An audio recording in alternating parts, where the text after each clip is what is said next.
Hello guys, welcome back to our channel. കാർത്തികിനുണ്ടായ ആക്സിഡൻറ്റിൽ ആകെ തകർന്നിരിക്കുകയാണ് ചെമ്പകമംഗലം.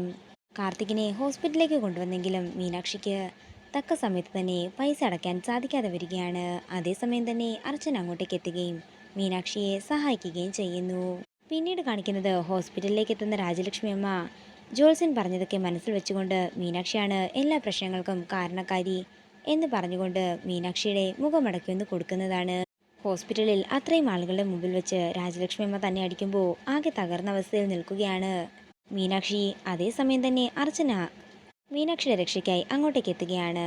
മീനാക്ഷി ഇത്രയും നേരവും അനുഭവിച്ച സങ്കടങ്ങളും എല്ലാ കാര്യങ്ങളും രാജലക്ഷ്മി അമ്മയോട് തുറന്നു പറഞ്ഞ് അർച്ചന അവിടെ നിന്ന് പോകുന്നു. പിന്നീട് കാണിക്കുന്നത് കാർത്തിയെ വീട്ടിലേക്ക് കൊണ്ടുവന്നിരിക്കുന്നതാണ്.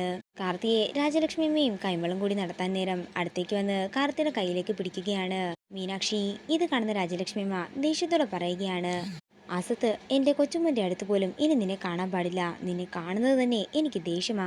നീ കാരണമാണ് ഇപ്പോൾ ഇതൊക്കെ നടന്നത് തന്നെ. ഇത് കേൾക്കുന്ന മീനാക്ഷി ആകെ തകർന്നു നിൽക്കുകയാണ്. തുടർന്ന് കാർത്തിയും കൊണ്ട് അവരകത്തേക്ക് പോയി കഴിയുമ്പോൾ മീനാക്ഷി നന്ദിനെ കെട്ടിപ്പിടിച്ച് പൊട്ടിക്കരയുകയാണ്. പിന്നീട് കാണിക്കുന്നത് കുറച്ച് സമയങ്ങൾക്ക് ശേഷം ഒരു കാറ് ചെമ്പകമംഗലത്തിന്റെ മുറ്റത്ത് വന്ന് നിർത്തിയിരിക്കുന്നതാണ്. ആരാണെന്ന് സംശയിച്ച് നോക്കി നിൽക്കുകയാണ് മാലതി. പെട്ടെന്ന് അതിൽ നിന്നും ഒന്ന് രണ്ട് കവറുകളുമായിട്ട് ഇന്ദ്രജ പുറത്തേക്ക് ഇറങ്ങി വരുന്നു. ഇന്ദ്രജയെ കണ്ട് ചിരിച്ചുകൊണ്ട് നിൽക്കുന്ന മാലതിയെ കാണിച്ചുകൊണ്ട് പ്രൊമോ വീഡിയോ ഇവിടെ തീരുകയാണ്. വീഡിയോ ഇഷ്ടമായെങ്കിൽ മറക്കാതെ ലൈക്ക് ചെയ്യുക, ഷെയർ ചെയ്യുക, കമൻറ്റ് ചെയ്യുക. കൂടുതൽ സീരിയൽ അപ്ഡേറ്റ്സിനായി മറക്കാതെ സബ്സ്ക്രൈബ് ചെയ്യുക.